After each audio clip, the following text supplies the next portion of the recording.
ঘুমের সময় মানুষের রূহ বা আত্মা কোথায় যায়?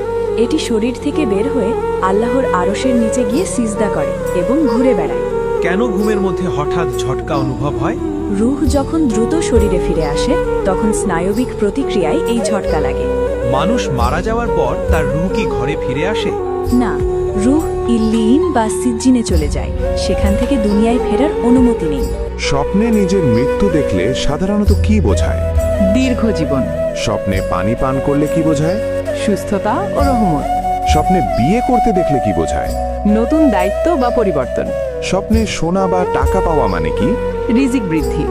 লাঠির উপর ভর দিয়ে দাঁড়িয়ে থাকা অবস্থায় কোনো নবীর জান কব্জ করা হয়েছিল, হজরত সুলাইমান আলাইহিসসালাম। হজরত মুসা আলাইহিসসালাম কোনো ফেরেশতা থাপ্পড় মেরেছিলেন। হজরত আজরাইল আলাইহিসসালাম। কিয়ামত কোনো দিনে সংঘটিত হবে? শুক্রবার দিন। কোনটি কিয়ামতের একটি বড় নিদর্শন? দাজ্জালে আগমন। কোন সূরা 3 বার পাঠ করলে একবার কুরআন খতম করার সওয়াব হয়? ইখলাস।